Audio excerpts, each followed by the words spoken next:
You're watching BBC News. President Trump has given his first in-depth interview since the US election and again made unsubstantiated claims that the election was, in his words, rigged. In a telephone interview with Fox News, he refused to give a deadline for when he might drop his legal challenges or concede the election. Well, I don't want to give you an actual date. A lot of people say the 18th, or they say the 14th, or they say January 20th. I'm not going to say a date. But I will say we have to move very fast. We have been moving fast.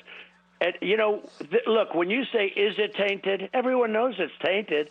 Everyone knows that the poll watchers were thrown out of buildings. Everyone knows that people were not allowed to vote when they walked in so preciously, so beautifully to vote. So that was part of the interview. Let's catch up with more about this with Nomia Iqbal, who joins us from Washington.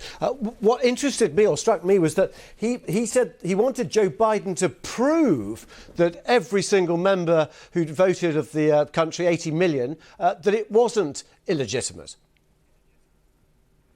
Yes, and of course that's not how it works. The burden of proof is on Donald Trump's shoulders. It was interesting because although this was supposed to be an interview, it certainly wasn't really an interview. It was on a network, Fox News, which is largely sympathetic to him, and with an interviewer who had previewed the interview by basically backing Donald Trump and not really contesting any of the baseless claims that he continued to push throughout the interview. He was comfortable, he riffed, he did the usual thing of where he went to an extreme. He said this was the worst thing that had ever happened to America. He painted this kind of the conspiracy theories, and he pushed out the usual claims of voting machines were rigged. No evidence of that. He talked about ballot dumps, and that essentially is voters. He said that as the night was going on, he was winning by a lot, then losing by little, which is what happens when the votes are counted. And he continued to basically say that this election was taken away from him. He has a right to contest the vote, but he also has to prove it in court. And the fact that all his cases have pretty much been thrown out says a lot. He's yet to provide any evidence. He said he would during this interview, and he didn't. Is there any route that he can take that would get him to the Supreme Court, for example, to make a decision on this?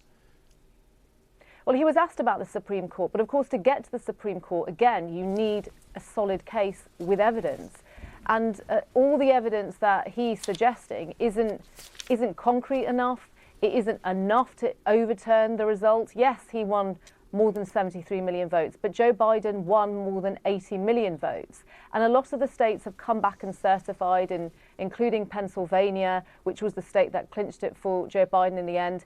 And it was interesting to him because he said people keep throwing around dates. Well, the dates are important. December the 14th is when all the election results the disputes have to be resolved. December the 23rd is when all the states come back and certify. Then, of course, we know January the 20th is when Joe Biden does become president. Donald Trump becomes a civilian, and if he doesn't leave the White House, he'll be escorted out. Nomia, thank you. Nomia Iqbal there in Washington. Let's just